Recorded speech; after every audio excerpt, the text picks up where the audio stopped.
Okay, let me close this. If I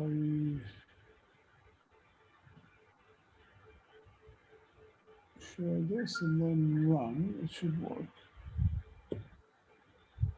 Yeah, it's perfect. Okay.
Do you see the cursor?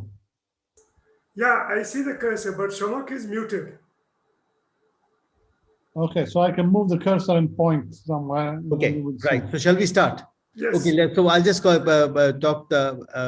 Did you hear me at all? No, we didn't hear you at all, Okay, sir. good. So it's great to have Tommaso Belloni as our colloquium speaker on Thursday. In our Thursday colloquium this year, this week we've had two colloquia, and I'm very happy to see that there are so many participants still with us, because we've been online for more than a year now.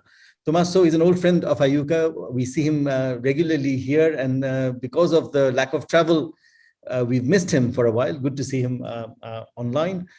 Tommaso has worked with us for a long time. Tommaso started his physics career at the University of Milan, and then currently he's at the Astronomical Observatory ENAF in Brera, Milan, outside Milan, where he's a senior astronomer. Before this, of course, he's been at the University of Amsterdam, at the Max Planck Institute Garching after his before that, and then at the University of Southampton, where I first met him, actually, at the University of Southampton, and where he continues to have a visiting role. It's great to have you back. I'm going to hand you over. We also know that Tommaso has now become the editor-in-chief of one of the major journals, New Astronomy, where a lot of our members publish their papers. Over to you, Tommaso, for your talk on aperiodic variability. Thank you, Shamak. It's a pleasure to be there, although unfortunately I cannot be there yet, but hopefully soon I will be able to travel again. And I I have to say I decided to talk about 50 years later, so having a historical perspective of this topic. But then I quickly realized that we really live in a golden age of high energy astronomy. There's far too much stuff to fill a colloquium, so I have to select extensively. So I will give my way into this topic. Perhaps 20 years ago, it was possible to overview everything. Now it's completely impossible. But I think it is important to go back a bit in time and start from the beginning and see how we got where we are and what we gained in knowledge since then. Of course, X-ray binaries are, I always like to show this slide, are very good laboratories for general relativity. In the right plot, you see a plot of curvature and gravitational potential of a gravitational field made by Psaltis a few years ago. You cannot extend beyond the horizon or to the right, but then you want to have very strong potential to go and test general relativity. And of course, you want to be as close as possible to the horizon. However, you also want to have curvature to be strong. And that means that the GN are not really the good ones. The best ones are up here, the X-ray binaries and neutron stars. Notice this diagram has 50 orders of magnitude in Y, so it's quite a big range. So you can test your relativity in the solar system, this SS, main sequence stars, white dwarfs, dark matter, dark energy, microwave, whatever. But then if you really want to go and test the maximum, you have to go to X-ray binaries. The problem is that you don't really have a very nice test particle. You have a system like the one on the left, where there is a mess of plasma accreting the compact object, and you don't know exactly what the structure of this plasma is, but you want to use it to understand relativity, and you want to use relativity to figure out how the matter is accreting. And this is the main problem. You have to disentangle the effects of accretion and of relativity. Now you can get gravity from experiments. This is a very thick plot, but you can have weak field on the left or strong field to the right. And then you can have strong curvature and weak curvature. And you have a lot of fields where you test things. You have here the weak curvature, strong field. You have galactic center, M87. The shadow is an old plot, of course, of M87. You have gravitational waves to the right, where you have dynamic space-time. But the region we are interested in is strong fields, high curvature, and that's something that you can do only with X-ray binaries. And what about timing? If you didn't know anything about this, you're a physicist, I tell you there are X-ray binaries, and there are black holes, and then you try to figure out what are the possible timing signatures that you can see from such an object. And then there are some of them that come from GR. Of course, if you have a pulsar, you have a spin frequency of the pulsar.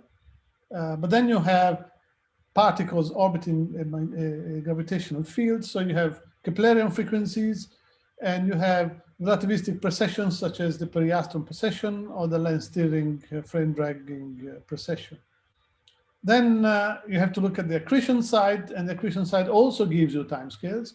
The accretion disk is a very complicated structure, so you have all different timescales, like thermal timescale for propagation of thermal of changes in temperature. You have viscous timescales of matter moving in the accretion flow. You have free fall timescale, all the sound crossing, light crossing timescales that you might be able to see in an object. And now, if you go to the real objects like neutron stars and black holes, what type of times can you expect? These are very small objects. So for Keplerian frequencies, if you're orbiting a black hole or neutron star, you expect to be very fast. You orbit 100 or 1,000 times per second. And this is something that you can probe with timing and with spectral approach to these X-ray binaries. Then you have the periastron precession. If your orbit of your test particle is elliptical, it will proceed like Mercury. That's a bit slower, 100 to 700 hertz. This has been tested in the weak limit. Mercury is perfectly explained by GR. The double pulsar is giving fantastic results on all these timescales. Of course, you need timing for that. And then the lens steering precession, which is the frame dragging around a rotating object, is much slower, and it has been tested in the weak limit by Gravity Probe B. There was a probe sent by NASA around the Earth. It's a very weak limit, and something didn't work very well, so the error bars are very large, but it seems like this is working. And that also is something that you only need timing. Okay, so exactly what do you expect? I tried this exercise. The only way to find out what you expect is to walk into a theoretician friend's office. You lock the door, confront the theoretician, grab him by the ankles, and hold him off the window and saying, now I will not pull you up until you give me a frequency, a radial dependence of all these frequencies. That is the only way. Because if you just go in and ask nicely over coffee, can you tell me how these timescales change? The theoretician will tell you, well, it really depends whether you are dominated by this and whether. So I went in, I did this in metaphorical terms, and this is what I got.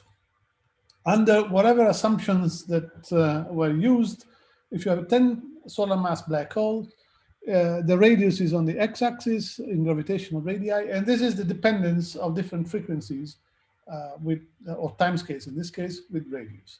You have the thick ones are the relativistic ones. There are 4 because one of them is a difference between 2 of them. And then you have free fall timescale, thermal timescale, sound crossing timescale, viscous timescale. And unfortunately, if you exclude line steering, they seem to be going more or less in the same way as a function of radius. So if you measure a timescale, then you have to know which one you are actually measuring if you want to see relativistic or accretion effects. And of course, consider this is for a 10 solar mass black hole under many assumptions. If you change the assumptions and change the mass of a black hole, these lines will be different. So you have to get out of this thing, but the price is very high. You can actually prove, although in the meanwhile it has been proven in different ways, the existence of black holes. You can measure the spins of black holes, which are predicted by GR. You can measure the presence of an innermost orbit, which is also a GR effect. And you can check whether the precession frequencies are the ones that you expect.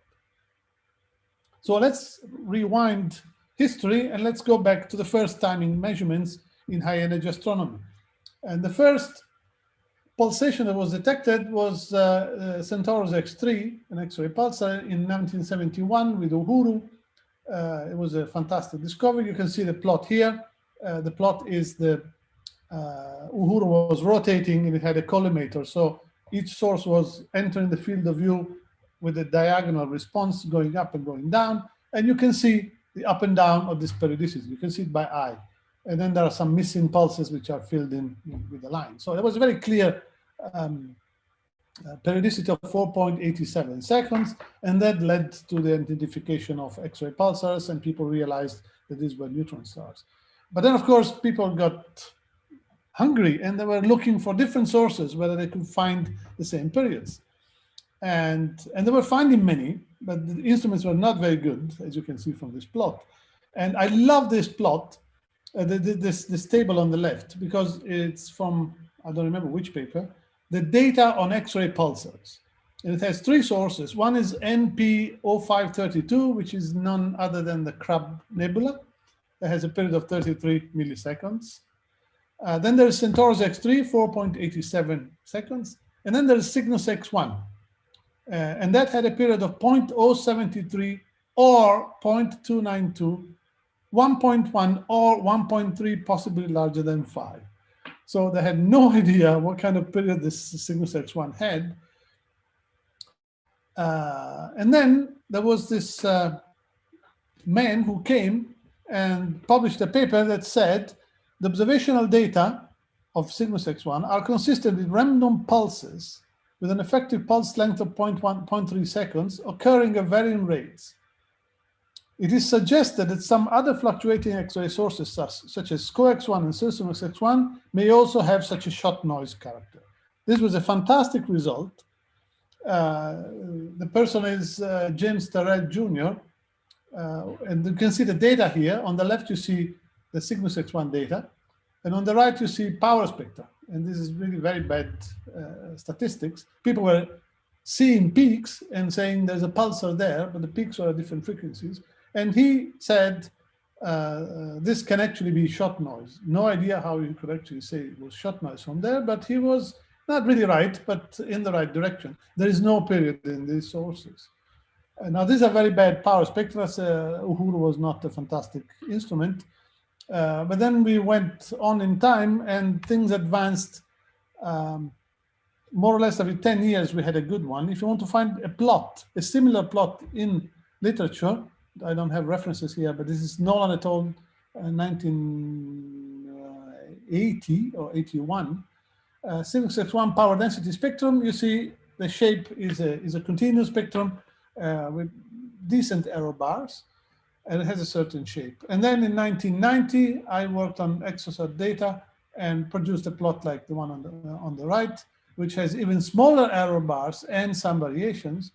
And then Rossi XTE came, and this is one of the aspects of Sinus X1, where the error bars are so small that you cannot even see them in the plot, and you have to zoom a lot to go and see the size of the error bars. So now we have fantastic statistics to measure these things, and everything that you see here in theory is real, right?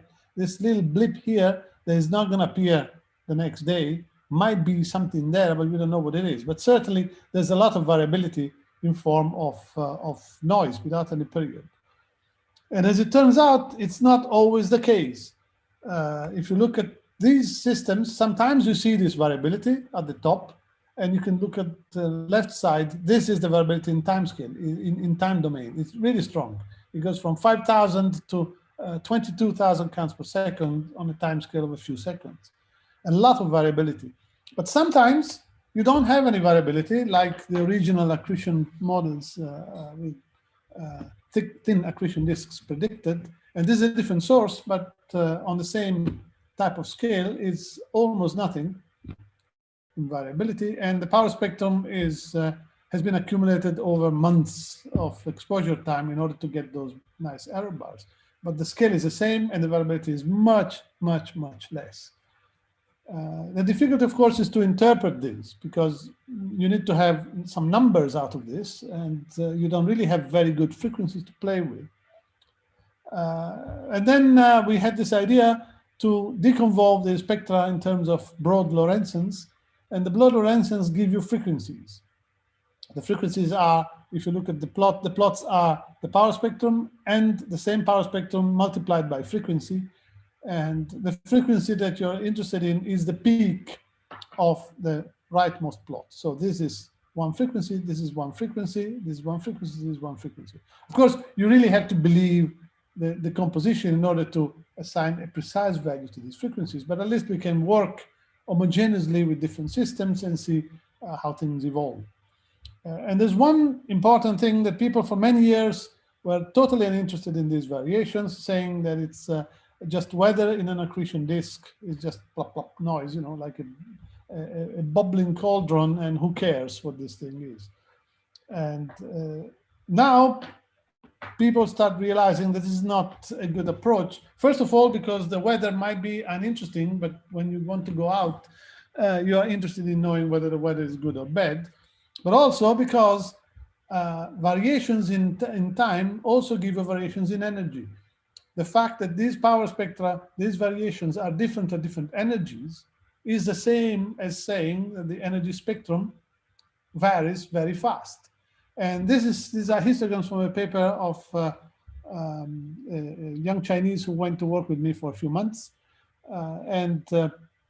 Essentially what you do is you take Sinus X1, you fit the energy spectrum with a simple power law on very short time scales, and see what histogram of variations of the power law slope are. And this, of course, is plagued by statistical problems, but we managed to get this out of the real data and get the real distribution, which is on the right. So on a time scale of 0.0625 seconds upper right, the slope of your spectrum changes between 1.6 and 1.8. And now, of course, when you're fitting your nice energy spectrum with infinitesimal error bars, you fit a 1.7 and you give physical importance to 1.7. But this is actually changing every 600 hundreds of times per second is changing between 1.6 and 1.8. So even if you're not interested in timing, you have to consider you're not interested in meteorology, but when you go out, you're interested in knowing whether it's raining or not, or it's going to rain or not. And this has very complicated details that I'm not going to talk about, but there's been in the past few years a proposal that this type of noise is due to a propagation of variations through the accretion flow. And that was a very nice suggestion. It was brought forth by Arevalo and Utley in 2005, based on a model by Lubarsky of quite a few years before. Essentially what you have is a composing noise. So the flow is coming in at a certain viscous time scale, and it picks up variations. So each radius will give you certain noisy variations related to that radius, and then the matter will go in again. And then when you go in, you get faster variations that are overlapped, they are propagated to the new ones. And at the end, when you finally emit X-rays, you bring back the history of all the accumulating matter, and you see something like this. And this is a very nice model. It doesn't have to be like that, and it has some small problem with the fact that we connect these things with quasi-periodic oscillations, as I will say later. But it's a very good suggestion. And what I like is now there are people who are trying to propagate this even further away from the high energies. And there are the models by Julien Malzac. There are the shock models for jets, which I think are even better than one could hope for. And the idea is that you have matter that gives you accretes and gives you this noise. It's a lot of noise. So let's say that this matter then goes into a relativistic jet, which it does. And this relativistic jet will have a velocity that varies in the same way as the noise that you see. So the turbulence that gives you this noise also propagates in the jet. And the jet will go at a speed that moves with the same noisy character. Then you form internal shocks. Sometimes the matter will impinge upon the previous one, sometimes it will not. And from this, the model can calculate the radio spectrum that you predict. And from the timing, they predict the right radio spectrum. Even better, on the plot on the right, these are very, very broadband spectra. I'm not going to describe them, but when you have very little variability, we know there is no jet observed. And so what they tested, or we tested, I'm also part of this paper, is there are no variations. So it doesn't mean that the jet is not there. It could be that the jet is there, but it's now very laminar. There's no turbulence anymore. And if there's no turbulence anymore, you don't see it, because there are no internal shocks that make emission. And it's mildly compatible in the sense that it predicts an emission which is just below the upper limits that you observe. It's still possible. It's a bit uncomfortable that it's just below your sensitivity, but it's a very promising way that can relate the accretion to the ejection. And that's done purely through timing. So the timing that I showed you before goes into the model. Out of the model, you get the radio spectrum. And that's a fantastic thing. And then you can explain the radio spectrum. But again, these are most likely or almost certainly accretion things. There's no big GR involved in here, and there are no big frequencies. The big frequencies come from quasi-periodic oscillations that were discovered by Michiel van der Klis in the 80s. They were discovered in the range of 20, 50, 60, say 10 to 100 hertz, which is a bit too slow if you remember the table at the beginning. We really want to have fast things. Even around neutron stars, frequencies are expected to be very high. There's a lot of classification, a lot of types of QPO, a lot of information. There were models that were linked to the spin of the neutron star, but then they couldn't cope with all the information that were available. But we do have frequencies. From these power spectra, you can clearly see. You can assign numbers. I mean, you cannot do it precisely in the plot because you don't see it, but these are very precise numbers. So these numbers mean something. There's a specific time scale in the flow that gives you a signal. Then they were discovered in black holes. It took longer to discover them in black holes. And I think it's actually mostly because black holes are mostly transient, and these events are transient as well. And QPOs were discovered by Exosat that didn't have a monitor, an OSKY monitor. So it was almost impossible to find these things. When the Ginga satellite from Japan was launched, which had an X-ray monitor, an OSKY monitor, then QPOs were discovered at low frequencies and at lower frequencies than neutron stars, which is fine because black holes are more massive. This is a neutron star 1 at 20 or 30 hertz. This is a black hole 1 around 6 hertz. So it was good. Now we also had frequencies for black holes, but still we didn't really know what these things were. And we have here a classification of different types of oscillations. What we know is that these oscillations come and go and change from one to the other. In the colorful yellow-red plot, you can see a spectrogram where frequency is on the y-axis and time is on the x-axis. So vertical lines are power spectra. And you can see a peak here appearing after 2 minutes into the observation. Here, there's no peak. There's actually something else that you cannot see. And if you look at the bottom one, which is a bit less clear to see, you see that when there's a high flux interval, there is a peak at about 6 hertz. And when there's no high flux interval, you don't see it very well, but there's a peak at 8 hertz here. It's broader, so you don't see it clearly. So they keep changing from one to the other. That's very interesting, but still, what are these numbers? We don't know what these numbers are. But then the good timescales were introduced by the Rossi XTE satellite, launched at the end of 1995, and immediately the high frequency friends were observed. You can see here a plot with 2 peaks at about 600 and 900 hertz. Those are fantastic frequencies. Those are really the frequencies we expect from particles orbiting around a neutron star. Black hole is more massive, so it's a bit slower, but this is a neutron star. This is SCO-X1, the brightest source in the sky. And so these were very interesting. Of course, we also had the old one. The slow one was still available. Now we have fast ones. And there's a lot of phenomenology here. The peaks are often in pairs, as you can see here. They are not at the same frequency. They change frequency. If you are not colorblind, you can see the bottom plot is another spectrogram where you can see 2 peaks in red increasing in frequency. They increase together, keeping more or less the same distance of about 300 hertz. And there's been a lot of discussion whether these are related to the neutron star spin. And in fact, it would be difficult to see how they could not be related to neutron star spin, because you have this very fast spinning neutron star. At the time, we didn't know it for sure. Now we know it. But I will show something about that, I think, in a few slides.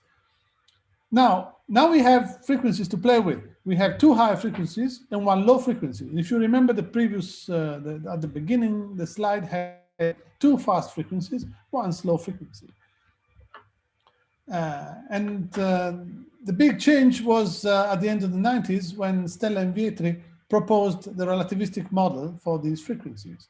And the relativistic model is really not even a model, it's just an idea. We have 3 frequencies predicted by general relativity: the Keplerian frequency at a certain radius, the periastron frequency if your orbit is not circular at the same radius, and at the same radius you can also have a frame dragging orbit or precession if the orbit is not planar to the spin of the system, all at the same radius. And so what is amazing is that they adapted this to the data, and you can see in this plot the difference between the 2 high frequency peaks versus one of the peaks. The points are the black and the gray points, and the model for a certain mass is this line. And it's amazing that the line is even in this plot. It doesn't work very well. These points are completely off the line, but it's actually not bad considering that there are almost no free parameters. This is just GR. There's no adaptation. There's something that you can change. You can change the mass of the neutron star, and this leads to slightly high masses, but it works amazingly well. So you take these 3 peaks, the low frequency one and the 2 high frequency ones, and you just plainly associate the highest one to the Keplerian frequency at a radius r, spatial radius, whatever that is. Green is the periastron precession, and red is the nodal precession. Now, you don't know how these oscillations are emitted. This, as I said, this is not even a model. It's just the frequencies might be these ones. Then you figure out how the frequencies get out and are observed. But it fits very nicely. This is, on the right, you see a correlation between the low frequency and the high frequency. The other one was high and high. This is low and high. You can see 3 peaks at low frequencies and peaks at high frequencies. And it has the right dependence, square dependence of one versus the other. That is quite amazing. It is not really at the best normalization. There's a factor of 2 off there, but the line is actually exactly what you expect. Even more, this is from papers that I worked on in the past years. If you take the two high frequencies, as in the upper right plot, and you plot them one versus the other, upper versus lower, of course, the upper cannot be lower than the lower, so this gray area is out. These are all the points ever published in history on these high frequency QPOs that one can find in papers. There are these points, and the lines, the three curved lines, are the model for three different masses. The neutron stars don't have to have all the same mass, but more or less this goes through. It deviates at high frequencies, which is not fantastic, but it's amazing that the points are on the lines. And even better, if you look at this, is a more standard plot, the one that I showed you before. This is the difference between them versus 1. That's not a very good idea. This plot is better. But anyway, this is how it was done historically. And notice two things. Three things. The model predicts three things. One is that at high frequencies, it should go down. You don't really see it here because it's a mess, but single sources tend to go down. The model predicts that at low frequencies, the points will go up, and they clearly go up. But there's one prediction that the model makes that people don't consider, is that there is a maximum. You cannot have numbers higher than 400 in this model. And amazingly, you don't have any. If you do a histogram of all these points, you find this histogram on the bottom right, which is not fitted, but it's just a Gaussian. So it's a fantastic Gaussian centered at 300 hertz. And there are very few points above 360 or so, and no points above 400. And that's quite amazing. It would be nicer to have a distribution that cuts abrupt at 400, I admit. But still, we don't know how these things are emitted. And if you compare this with the spin, people said there was a relation to the spin of the neutron star, but now we have spins of neutron stars, and it doesn't look like there is a big relation between these two plots. Plus, as I hinted at before, these things show correlations with the noise. And that's why I'm not sure about the completely different origin of the noise components. If you take the break of the noise components in neutron stars and black holes, so where the noise that I showed you before cuts down, and the low frequency oscillation, and you plot them, this is a paper by Vanens and van der Klis in 1999, the correlation is even too good to be true. Black holes and neutron stars on the same line.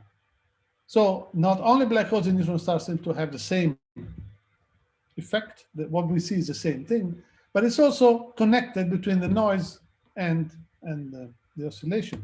And another correlation that we found more or less at the same time was the correlation between the QPO and this broad bump in the spectrum.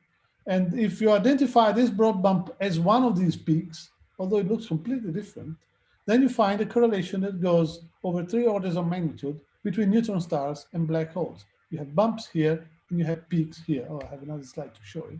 Narrow ones here, broad ones here, a source that bridges them one from the other.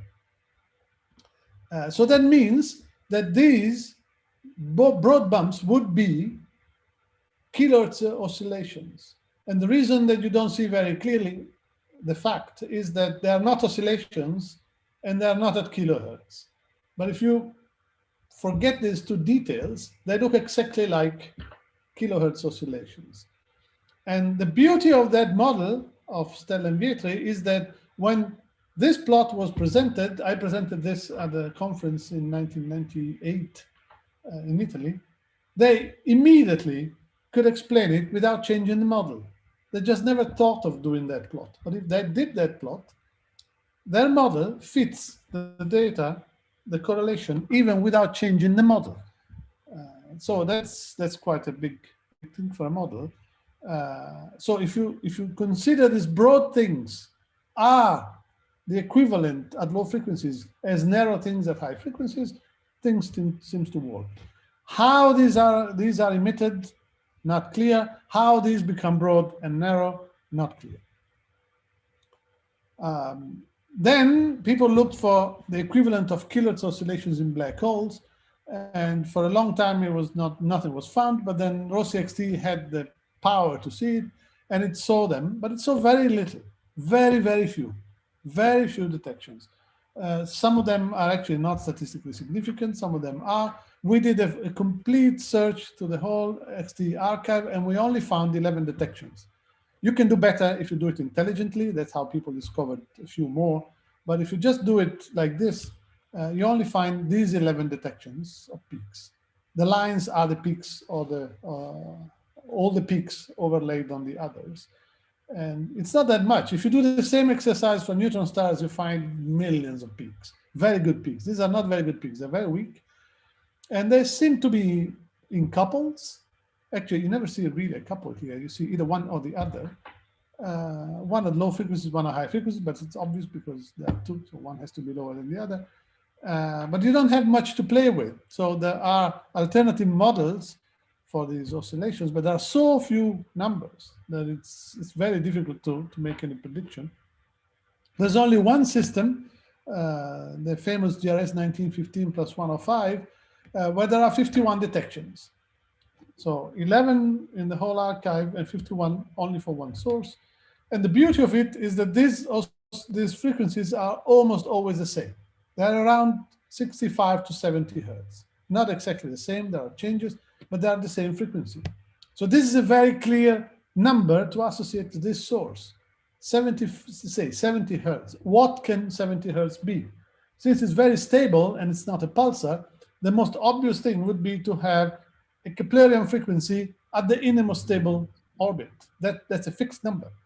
However, we know the mass of this object, and even if we make the mass the best, the lowest one to make a slow oscillation, and you take a non-spinning black hole, you can never go below 90. So this cannot be a Keplerian or precession, because it would be the same at ISCO precession, but it's a very clear number. It's been observed by XTE, then XTE was discontinued in 2012.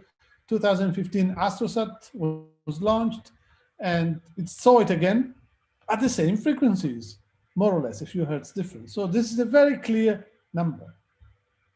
So now we're left with some questions. What are the frequencies that we observe? Is it general relativity? Who emits variations at the relativistic frequencies or at these frequencies? We know it doesn't come from a thin accretion disk because they observed the very high energies. Recently, the Chinese satellite HXMT observed them up to more than 100 kV, so they're not from a soft disk. Are the frequencies that we see the same in neutron stars and black holes? In neutron stars, we see many beautiful peaks that move all over the place. In black holes, we see a lousy 11 plus 1, and they seem to be at the same frequency. And what we needed was new data, which we couldn't have because XTE was not active anymore.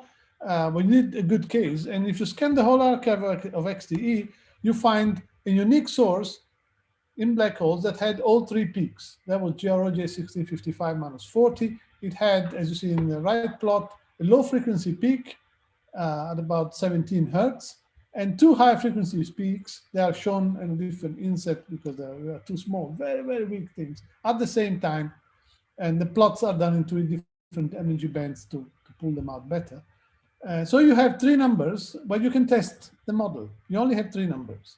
The relativistic procession model predicts three frequencies. We have three frequencies. And they're pretty good. If you see the values in the slide, the errors are quite small.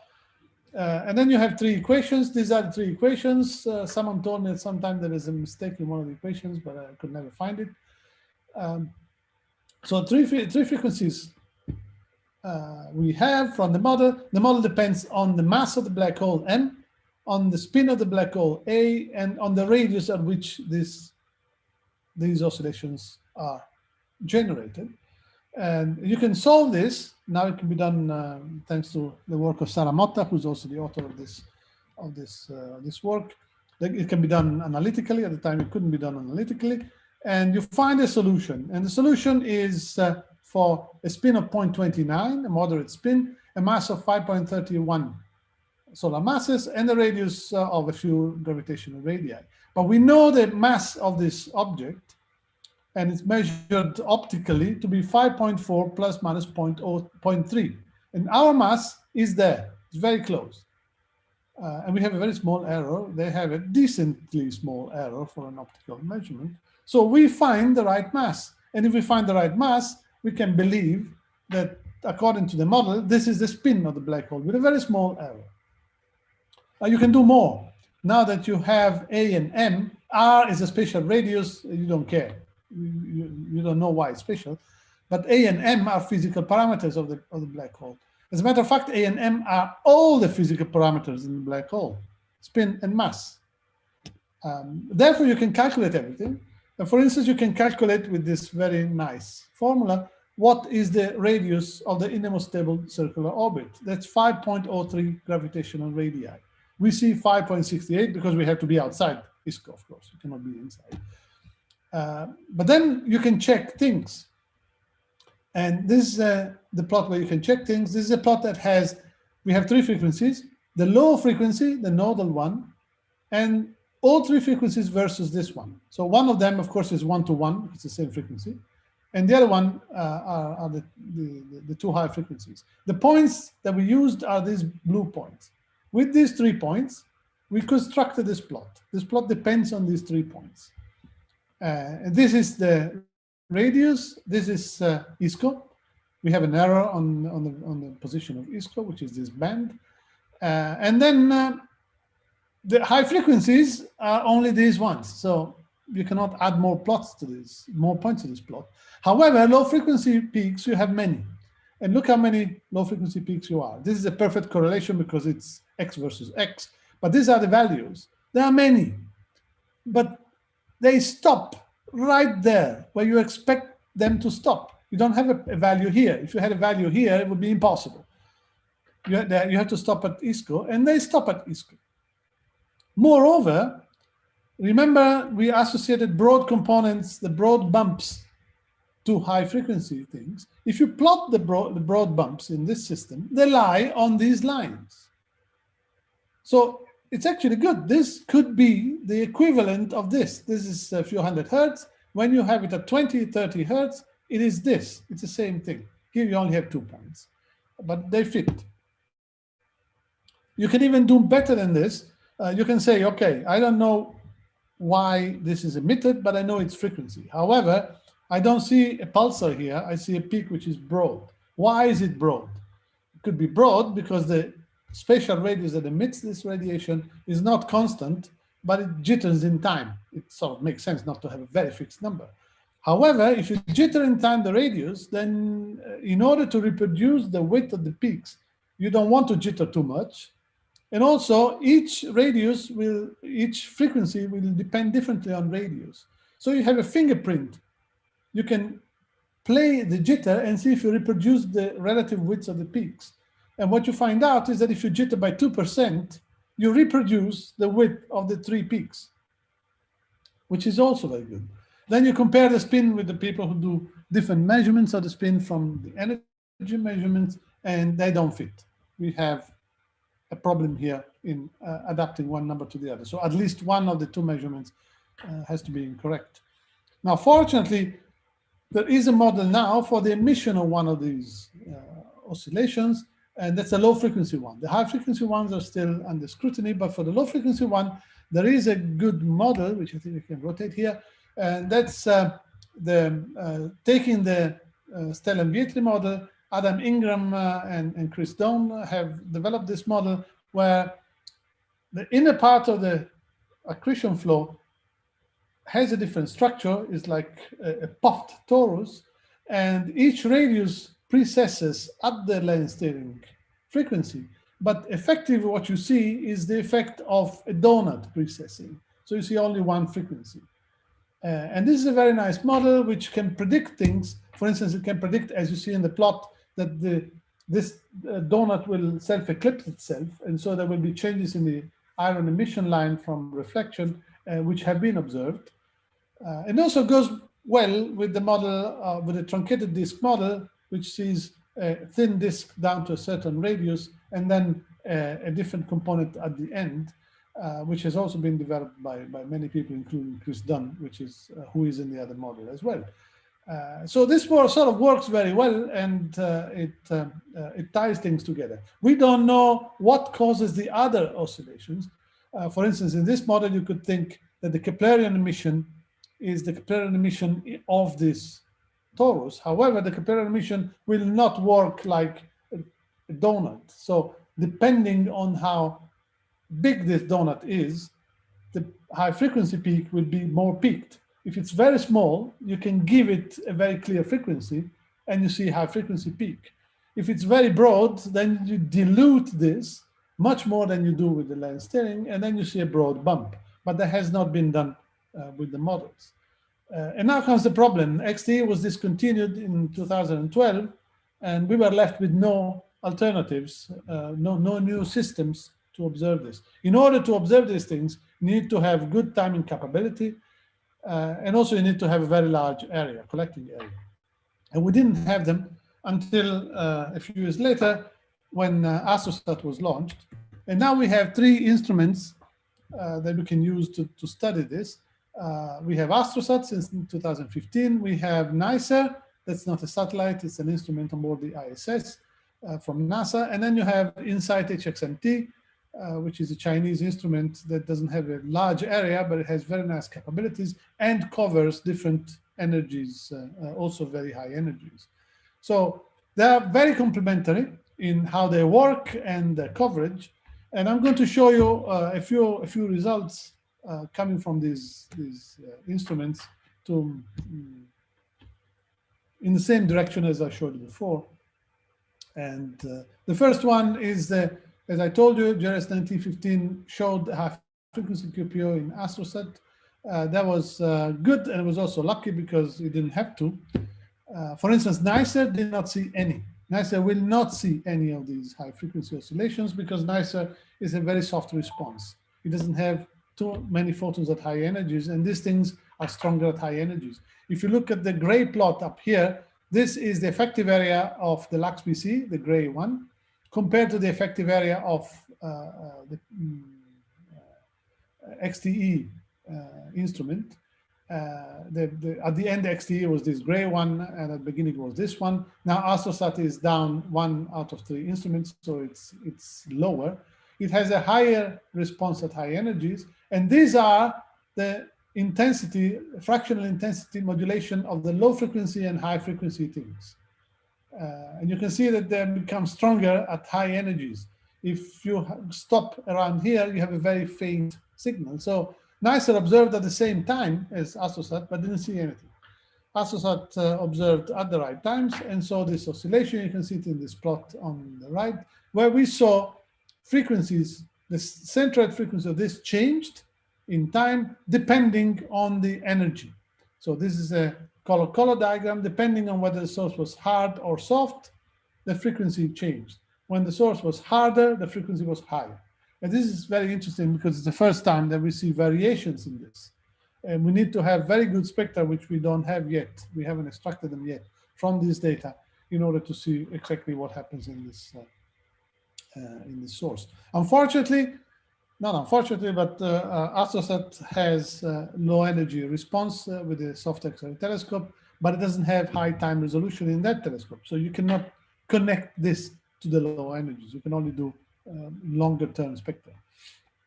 Then transit MAXI J1535-571 was NICER had a great coverage. You can see it in the left plot here. Each point is an observation by NICER, but AstroSat had a different view. AstroSat observed during the gray time. There's a very big difference, not only in energy coverage, but NICER is fantastically flexible, and it observes, even if you don't ask, they observe anyway. There's a new transit, they start observing, they observe every day or so, and they have very nice coverage, short snapshots. AstroSat is more like an elephant. It's slow in reaction and has long time scales. This has disadvantages. It also has advantages because it works in a different way than NICER. Of course, there are AstroSat gaps in here because of the orbit, but the coverage is very nice. And so you see this low frequency QPO is a very clear peak, very strong peak. And what we observed was a period when the rate increased in time, And this frequency didn't increase in time, moved up and down. But as you can see, this frequency is kind of anti-correlated with the high energy flux. And then when you do the spectral and timing analysis, you get to this fantastic plot where you can see that the frequency changed linearly with the slope of the high energy spectrum. This is really great because we didn't know whether the frequency was reacting to the flux increase or to the energy increase, to the spectral change. That's because usually the spectral change is correlated with increase during an outburst. Source becomes brighter, it becomes softer. In this case, we didn't have that, and we had variations in the spectrum that allowed us to connect this clearly to the changes in the spectrum, but not in the flux. Then something even more recent, GX339 -4 was observed as part of our multi-program with AstroSat, and it was observed for more than 1 week. So it was more than 1 week pointing at the same source. Nobody else does that.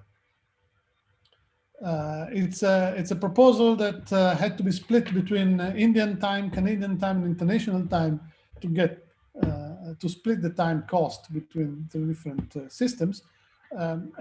But you can see fantastic observation here. Unfortunately, the reaction time was not fantastic, so it was caught a bit too late. But if you look at the timing variations here, you can see at the top the light curve with dashed lines when there's a gap. And here you have the spectrogram, frequency versus index versus time, but there are gaps removed. That's why I plotted the gaps. And you can see the first part has a very good oscillation. And then it has, you don't see it very clearly here, but it has variations here, oscillation coming in and out. And this constitutes a fantastic data set. Here, there's not that much. This is all soft state, very little variability I showed at the beginning. It will be possible to do something. It will be very interesting to look at the high energy spectrum, perhaps averaging everything. There are clear variations in the flux here, so it has to be studied, but it's less exciting than this part. And if you look at NICER observed, sorry, this is not NICER, this is still AstroSat. This is the interesting part, zoomed. So here the quote, quote, boring part starts. And you can see beautiful variations. I was working on this just before starting this colloquium. And we can do fantastic things here also because NICER observed at the same time. So we will have, intervals which are simultaneous between AstroSat and NICER. Another source is a new transient, Maxi J1803. It's a dipping source. That's why you see these dips here. That was observed for less than 1.5 days. It's not the same thing, but still beautiful observation where you can see this is a different type of QPO. This is the one that can be used for the Stellenbeet connection, no high frequency oscillations, and you can see fantastic variations here. So these are beautiful observations that are done with AstroSat. I think that the best way to use this instrument is this one, to go for long coverage of things. Because if you start doing a few snapshots, then NICER is going to do more because it will, NICER observes much more than this. This source is covered continuously. Every day there is one observation, but this type of thing at this energy coverage can only be done with AstroSat. Then we go to NICER. I didn't describe AstroSat because I assume that you all know what AstroSat is. NICER is a neutron star interior composition explorer. It's a nice refrigerator size instrument sticking out of the space station. It was launched in 2017 and it's 56 concentrators with solid state detectors at the end. And it has very nice low energy coverage. You can see the area compared to XMM Newton. It has very nice time resolution. It's very flexible. They oriented quite fast. It has a good area, but it's not an incredible jump. This is XMM Newton. XTE was way higher than that. But still, it can do very nice observations. These are results from a paper which has been submitted and is hopefully almost accepted, which goes back to what I showed you before using the bumps. In this transient Maxi J1820, the word is by Yash Bhargava. you can see a QPO, and this blue peak is a QPO, and you see two broad bumps. And that's exactly what we saw before, only we don't have high frequency QPOs. Well, it turns out we don't need high frequency QPOs. Remember that plot with the 3 lines? We had nice high frequency peaks. Here we don't have high frequency peaks. We only have the low frequency bumps and the low frequency peak. But Yash was able to do the same game as Saramotta did with the good peaks and finds a spin for the object. The mass of the object we know, and then putting in the mass, we got the spin of 0.8 with a very nice small error. So if this model is correct, and we'll have to apply it to more sources, even using just the bumps, you can get the model, find the mass of the object and the spin of the object. Here, the mass was already known and was put into the equation. Then again, nicer, GX to the 9 minus 4.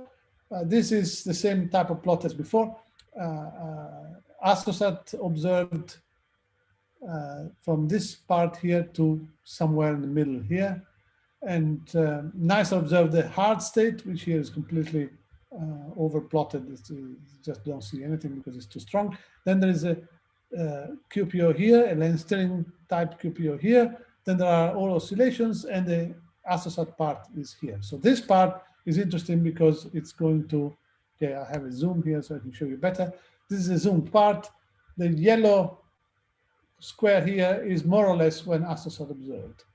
So you have nice things happening before, and then you have all the variations you want, also covered by NICER. Of course, the orbits are always a bit similar. NICER is 300 kilometers and Astosat is 600, but they are connected to each other. So sometimes you have the unfortunate situation that the Astosat observes when NICER doesn't observe because of the orbits. But you do find simultaneous things, and you can see that there are very fast variations, so you cannot trust the source to be doing the same thing now that it was doing half an hour before. So I'm trying to look for the exact intervals of simultaneity to see what we can do, and we can probably build beautiful energy spectrum from very low energy to very high energy with the two instruments together. Unfortunately, I don't have any plot for the HXMT. That is doing a lot of observations of X-ray binaries, mostly of X-ray binaries, as I see from the timeline. But HXMT has two instruments: the low energy, the medium energy, and the high energy. It has a very broad coverage and with a decent response.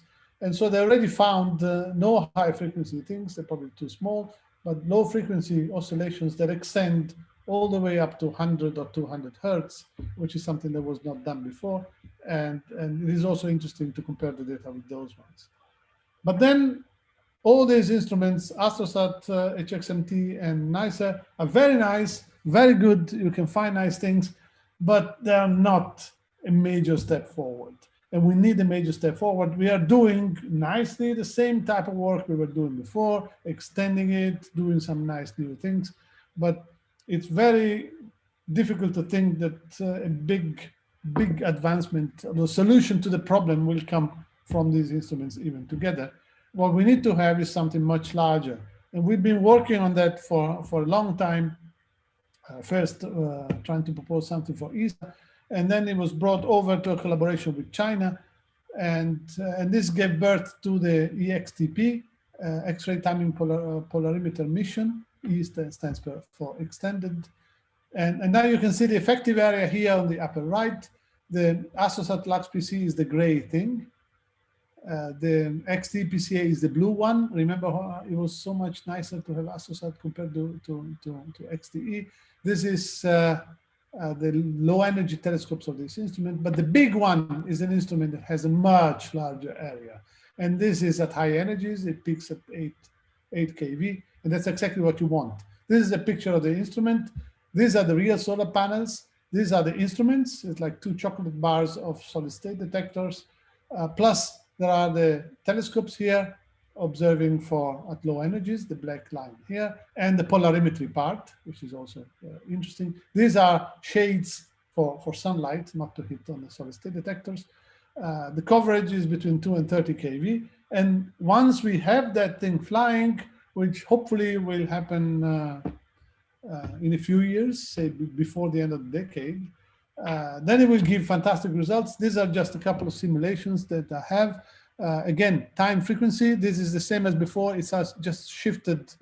Frequency used to be on the y-axis. I don't know why time was put on the y-axis, but you can see the 3 peaks here, or even more than 3 peaks, moving around in time at high frequency peaks at a very high resolution. And then you can see correlations between the frequencies. This is a source of 1 crab, very, very nicely. Source of 1 crab is bright, but the sky might be good with us. And right now we have an 11 crab transient in the sky, which unfortunately is so bright that nobody can observe it. NICER cannot observe it, AstroSat cannot observe it, the normal instrument certainly cannot observe it, and apparently only HXMT can do it. So it's going to be interesting what comes out of that. But once we have this, of course, we are going to see something more. Now we see 2 peaks, and if we go down by a factor of 10 in sensitivity or up in sensitivity, then we're going to see additional peaks that we'll have to explain, but certainly the main peaks that we observe are these ones. So I expect that once this is launched and properly tested, it will lead to fantastic results, and then we'll be able to test whether this model is correct, whether other models are correct, and other models will come. We'll have to wait a bit, and it is fantastic to see that there are efforts on different parts of the world. AstroSat is from India, HXMT is from China, NICER is from NASA, from the US. So there's a planetary approach to these things. And now I can see that many more people than before take these things seriously. While at the time that I showed you in history, people were not considering seriously, as I told you, fast time variability, they were not interested. And then I think they're slowly realizing that these things are not only interesting, but they're necessary. If you want to understand what happens in your spectral model, then you have to go to fast time variations, and then you have to consider the fast time variations. So hopefully in a few years, I don't know how many, then I'll have something much more to say in a colloquium like this. And with this, I finish. Thank you.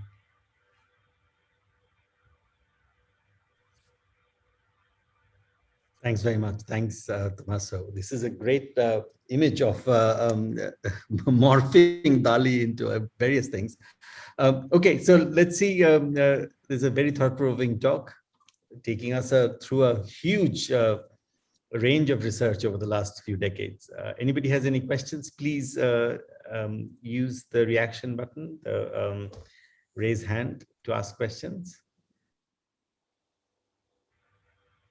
I'll just wait to see if anybody has any questions. Yes, Shantanu Desai begins. I've unmuted you, Shantanu. So can you hear me? I don't have my mic. Yes. Okay. Yeah. So very basic question. So I guess you started with the tests of GR in the strong field regime. So maybe I missed this, but all the QPA data from black hole X-ray binary, are they consistent with the Kerr metric? You said that's consistent with the Kerr metric. Or can you test? Yeah. So that was my question. Well, it's more a matter of what you mean by all the data, because there's not much, unfortunately. Do we have lots of data, but there's do we very have little smoking information. evidence for Kerr metric from any data? Let me put it this way. They are consistent. I don't think we are in the position that we can say we could possibly say they are not consistent. We have so little information about this that we are not in the position of testing, really testing general relativity or the metrics. What we can say is that if we applying the predictions from general relativity, in this case, of course, Kerr metric, we get frequencies that lead to certain numbers that match other observations. There are people who have considered measurements that can be done in the future to distinguish between different models.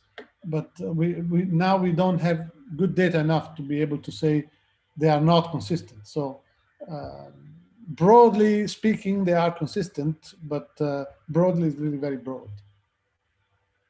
Tommaso, we can turn the question around and ask, what would a test be? I mean, what kind of a test would be to distinguish between? I suppose what you need to have is an alternative model that predicts something. and then you can test it. If you have this, say, the last plot that I had here, these very precise variations of frequencies in time, applying, considering these are gravitational effects and not accretion effects, of course, which is still possible. Then with these things, you can probably detect deviations from what is expected, but certainly you cannot do it now. Like, you know, the Mercury's precession was measured very precisely, and it didn't work. So that was a very good test for general relativity. But now we have, we don't really have any precision like that to say that Mercury, at our level, Mercury has a perfectly circular or elliptical normal orbit with no precession. Our clocks and our telescopes are not good enough to measure discrepancies in the orbit of Mercury. That's a good point. Thanks. Dipankar, of course, has the next question. Hi, Tommaso. It was really very nice survey from the beginning till the present day. Now, I have one comment on a response to what Shantanu was just mentioning, and then one question. The comment is that the frequencies that you are using are predictions from curve metric, and you are using them to estimate mass and spin. Now, if mass and spin are independently known with good accuracy, then the same measurements can be turned around to say that this is a test of the curve metric. Then the question is that you did mention that there are various, at various times there are these different radii which become the characteristic radii at which these frequencies are being evaluated. What are the ideas in the literature? So what gives, picks that special radius? Well, I think that the most promising idea is this transition between two different accretion regimes. So if you look at the Ingram model, you have this donut precessing in the inner part of the accretion disk. That is a different type of accretion. So you have a thermal Shakurian-Sunyaev disk down to a certain radius, and this is a transition radius that then is a special one, and inside you have a different type of accretion. And in the Ingram model, that is the radius that changes things. The frequency that you see is not the frequency associated to that radius, because it's more complicated, the whole donut emits, but that radius is the one that gives you the frequency. And so that is the most promising one. Unfortunately, for GRS 1915, that doesn't work very well. And also we don't know exactly how this is emitted. So in the Ingram model, there are predictions of how this thing is emitted. If you have this donut precessing, you can have aspect geometrical effects that give you this oscillation. But how the other ones are emitted is still not clear. And so that would be a very important measurement to make in order then to see what spatial radius is responsible for it. So this donut will have to change in size then as the frequency change. If the frequency is different, the donut has a different size. And so say if you have a broad donut, of course, the approximation of a real donut precessing breaks down more. Things are much closer to the just the length thing prediction if the donut is very thin. Thanks. But you said if you know very well the spectrum, the spin and the mass, the problem, of course, is the spin. You really need to have a good measurement of the spin. And that's right. what you can say, you can take the one from spectrum models, but still those are not firm enough, I think, to say, as ours is not firm enough, of course, because we only had one source, 1.5 sources, say, but this is the only one where we have 3 peaks. And so you cannot really, you can change the model, which is GR, but it's difficult. You cannot challenge the observation because the numbers are very clear. You can see the peaks. What you can say is that we got the right result by chance, which is possible, of course. You just happened to hit the right mass. It was lucky. We need to do more in order to get the right thing. And the measurement we did with AstroSat used the mass to constrain the spin, so it's still not good enough. But what we really need is more of these things. And in order to do this, the real important thing is to be very flexible for doing these things, which is unfortunately exactly what AstroSat is not, very flexible. Yeah. So, however, it's, you know, an elephant is not very flexible, but it's an elephant. You can use it for different things. So if you want to lift something, you cannot use a grasshopper, which is very fast moving, because it doesn't have power. So doing these long observations is a very promising way of doing things. And you just have to, since the reaction time is also slow, you have to, you know, hope to do it at the right time. But if you do very long observations, you're filling something, a gap that nobody else is doing. And that observation of 8 days was really mind-boggling looking at it. If you plot it, it's not so exciting. You have to divide time by 86,400 and make it in days. And then you see that you have something really unique here. Unfortunately, it was starting a bit too late, but okay. But something will come out of the later part as well. Good, thank you. I encourage people to propose for very long observations and the system to accept long observations, or perhaps to have a special way of accepting long observations, really long observations. We split this into 3 different time budgets, but it should be possible to do these things also for. Yeah, it is possible now, Thomas. So we have enabled something called long-term pre-project. So at each observing cycle, that can be proposed. So also, because if I remember, ISRO would like not to slew the satellite at all. Yes, yes. Or to do it as less as possible. So that's perfect. That's exactly what you want to do. Do long stairs and okay, take your time, but point it and stay there for a long time. So yeah, it's it has to be turned into an advantage. And you know, we had to use 3 different time budgets to get this time, and not everybody, not all users have the connections to do this. But it should be possible to do observations like this. Sure.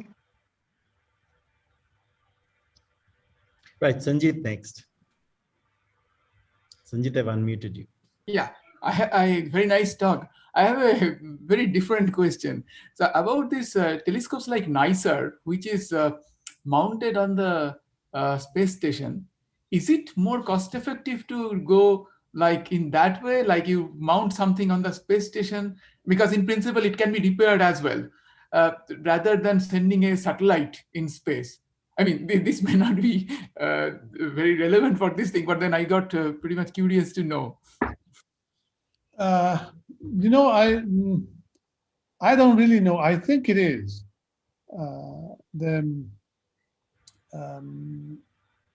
I don't know the budget side. I'm a member of the NASA users group since a few weeks, but no, this is of course something we haven't talked about.